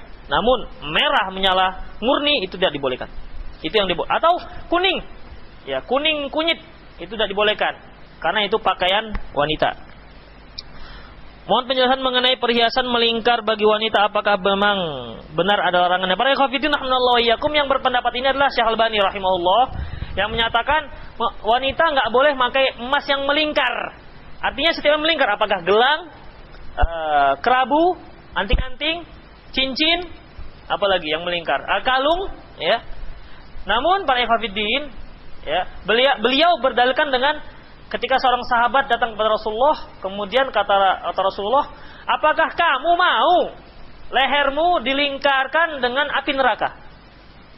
Nah, hanya saja jumhur para ulama menyebutkan bahwasanya Rasulullah menyebutkan seperti itu dikarenakan apa? Dikarenakan dia belum membayar zakatnya. Begitu, zakat emasnya belum dibayarkan. Jadi bukan dikarenakan melingkarnya. Jumhur ulama mengatakan silakan boleh, ya. Ancaman-ancaman yang menyebutkan melingkar di sini adalah emas-emas ataupun perhiasan yang tidak dibayarkan zakatnya. Itu jumhur ulama, mayoritas ulama seperti itu.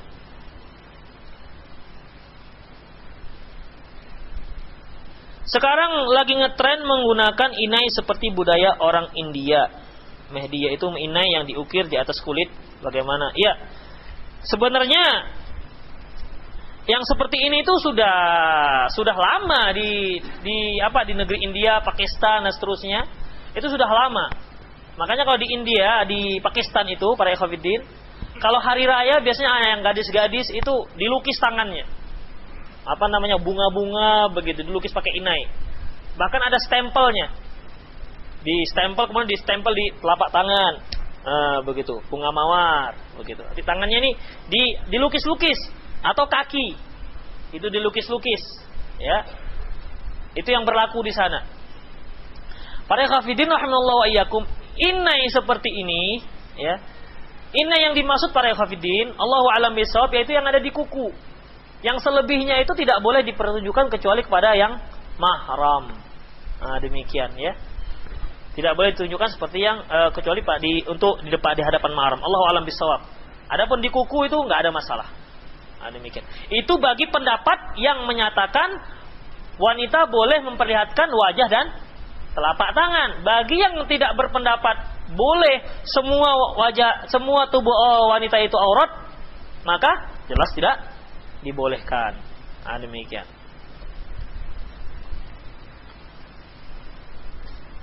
Ustaz, apa saja batasan aurat wanita tidak dibolehkan terlihat oleh wanita lain? Ya, dalam kitab Ahkamun Nisa disebutkan batas aurat wanita dengan wanita lain, yaitu dari pusat dan lutut. Allahu a'lam bishawab. Ustaz, tidak sesuai materi. Ustaz tidak sesuai materi, ya. Ana mau tanya dalil mengenai riba apa saja, ya. Mengenai riba, para ikhwatiddin rahimallahu iyyakum, Allah Subhanahu wa taala firman, ya ayyuhalladzina amanu la taqulu riba adhafan mudha'afah. Wahai orang-orang beriman, janganlah kamu makan riba, uang riba yang berlipat ganda. Dalam ayat yang lain disebutkan, innamal bai'u wa ahallallahu al-bai'a wa harrama riba. Allah menghalalkan jual beli dan mengharamkan riba. Ayat ini muncul dikarenakan apa? Dikarenakan orang-orang kufar terdahulu menyatakan innamal bai'u mithlu riba. Jual beli itu kan sama seperti riba. Allah menyatakan wa ahallallahu al-bai'a wa harrama riba. Allah menghalalkan jual beli dan mengharamkan riba. Kemudian dalam ayat lain disebutkan alladzina yaquluna riba la yaqumuna illa kama yaqumul ladzi yatakhabbathu syaitanu minal mas. Orang yang makan riba itu sama seperti orang yang sedang berdiri. Orang yang berdiri, mereka itu berdiri seperti orang yang sedang kerasukan setan. Jadi para ikhwatiddin, itu diantaranya dalil-dalil yang mengharamkan riba. Yang jelas tadi wa ahallallahu al-bai'a wa harrama riba. Allah menghalalkan jual beli dan mengharamkan riba. Bagaimana batasan aurat wanita? Aurat untuk mertua laki-laki. Iya. Aurat untuk mertua laki-laki. Para ikhwatiddin, mengenai aurat wanita dengan kalau dengan suami jelas tidak ada yang namanya aurat. Ya, wanita di hadapan suaminya, demikian juga sebaliknya tidak ada yang namanya aurat. Namun dengan yang selain suami itu terjadi khilafiyah di antara para ulama. Ya, yang dengan mahram. Ada yang menyatakan bahwasanya untuk selain suami maka dia boleh memperlihatkan yang biasa terlihat. Seperti apa? Rambut, begitu. Telapak kaki. Demikian. Ya. Kalau untuk yang lain kan harus dia tutup rambut, begitu. Leher itu masih dibolehkan, perhiasan-perhiasan yang biasa terlihat. Namun lebih dari itu tidak dibolehkan. Demikian. Seperti Syekh Mustafa Al-Adawi menyebutkan auratnya adalah antara pusat dan lutut, yaitu untuk orang-orang yang mahram yang dimaksud ini. Jadi sebagian pendapat menyatakan karena tidak ada disebutkan batasan yang jelas dalam hadis, makanya perbedaannya sebagian mengatakan boleh memperlihatkan perhiasan, yaitu yang terbiasa terlihat. Seperti Syekh Al-Albani rahimahullah menyebutkan wala tubdi zinatahunna illa li bu'ulatihinna aw abaihinna. Janganlah dia memperlihatkan perhiasannya kecuali yang kepada suaminya atau kepada ayah suaminya. Adapun pada suami ada dalil yang lain yang jelas selain itu juga dibolehkan. Kemudian berkaitan dengan perhiasan. Perhiasan ini berkaitan dengan tempat-tempatnya. Seperti apa tempat perhiasan? Gelang. Berarti dia boleh memperlihatkan sebatas tempat gelang dan selanjutnya. Apalagi batas perhiasan? Kalung, ya. Kemudian gelang kaki. Begitu. Jadi itulah batasan-batasan yang boleh diperlihatkan kepada yang mahram. Demikian. Adapun kepada suami ada dalil khusus lagi, di mana lebih dari itu dibolehkan. Allahu a'lam bishawab.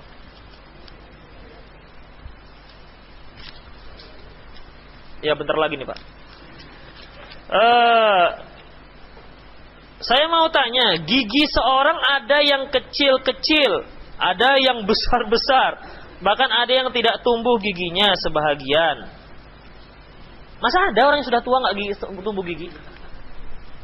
Bolehkah ia mencabut giginya lalu ia mengganti dengan gigi palsu agar rapi dan tidak ompong? Para ikhwatiddin, gigi yang sudah tumbuh, ya, yang sudah tumbuh, misalnya giginya gigi belapis depan belakang, jadi barisnya nggak baris ke samping, barisnya ke depan belakang, ya, yang depan atau belakang itu boleh dicabut karena keluar dari koridor kan begitu. Namun gigi yang sudah tumbuh, misalnya karena tumbuhnya nggak subur, jadi masih setengah jalan sudah nggak tumbuh lagi, nggak mau panjang lagi, yang seperti nggak boleh para ikhwatiddin. Lain kalau memang dia sudah tua, kemudian memang sudah ompong, kemudian dia ganti giginya, ya, dengan gigi palsu, itu masih dibolehkan. Karena apa? Karena gigi ini salah satu alat yang digunakan untuk ngunyah, begitu, digunakan untuk mengunyah makanan, salah satu alat pencernaan, begitu. Jadi dibolehkan. Demikian. Namun kalau mencabut gigi yang sudah ada, ya, kemudian diganti gigi palsu, ini perlu ditinjau ulang kembali. Ya, perlu ditinjau ulang kembali.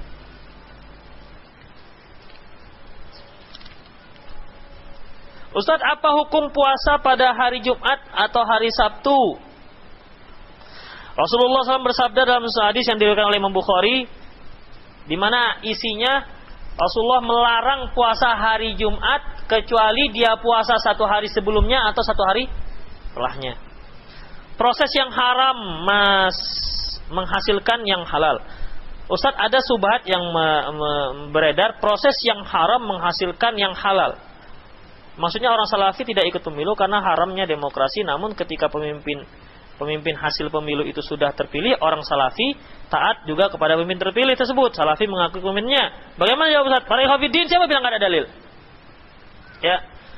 Rasulullah sallallahu alaihi wasallam bersabda,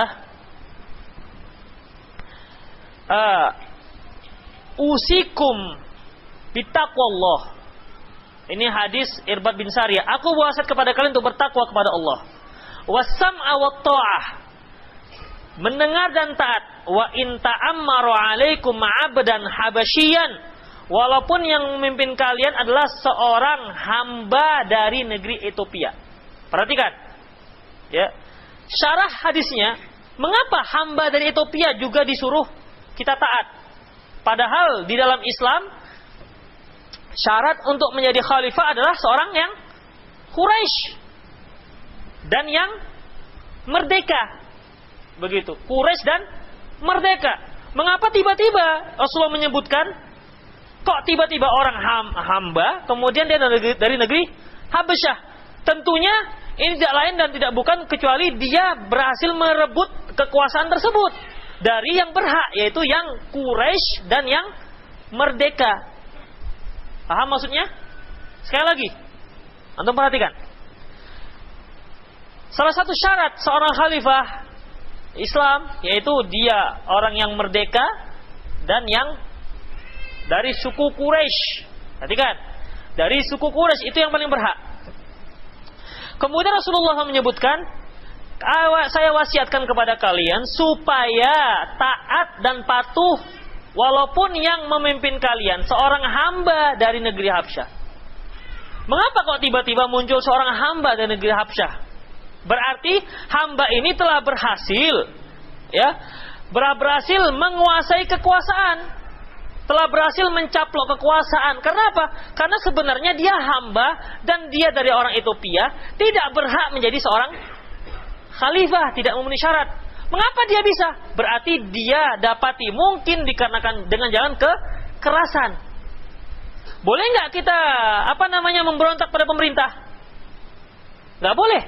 Kalau ada yang memberontak kemudian dia yang menguasai, berarti dialah yang menjadi seorang pemerintah. Sama seperti orang Habasyah tadi, dia nggak berhak, namun dialah yang menjadi pemimpin. Kan begitu. Seharusnya kan nggak boleh dia jadi pemimpin. Maka Rasulullah menganjurkan, memerintahkan supaya mendengar dan mentaati. Nah, demikian. Berarti walaupun pemerintahan tersebut muncul dikarenakan dengan cara demokrasi, kita sebagai seorang muslim harus tetap taat dan patuh kepada pemerintah. Jadi siapa bilang yang mengatakan cara yang halal tabun hasilnya jadi caranya haram, hasilnya jadi halal, kan begitu? Tidak ada kaidah seperti ini. Ya, kita melaksanakan seperti itu karena ada hadis Rasulullah sallallahu alaihi wasallam. Ada yang nggak paham masalah ini? Paham semua? Alhamdulillah. Ini penting para ikhwatiddin. Apakah laki-laki boleh pakai inai sewaktu menikah? Nggak boleh. Tasyabuh dengan wanita. Ya. Yang dibolehkan laki-laki pakai inai kalau memang untuk obat, seperti jempolnya luka, ya, misalnya ketimpa batu, maka dengan cara menaruhkan inai itu dibolehkan sebagai obat. Namun sebagai hiasan tidak dibolehkan. Apalagi sekarang itu ada laki-laki mulai pakai lipstik supaya bibirnya terlihat merah. Ini lebih parah lagi begitu. Apakah sunnahnya wanita memakai sewaktu inai sewaktu nikah? Enggak, para ikhwatiddin. Ya, sunnahnya dia berhias, terutama ketika dia seorang istri, sunnahnya ya setiap waktu, terutama di hadapan suaminya. Demikianlah aku qouli hadza wa astaghfirullah li wa lakum wa lisal muslimin innahu ghafurur rahim. Subhanakallahumma rabbana wa bihamdika asyhadu an la ilaha illa anta astaghfiruka wa atubu ilaik. Assalamualaikum warahmatullahi wabarakatuh.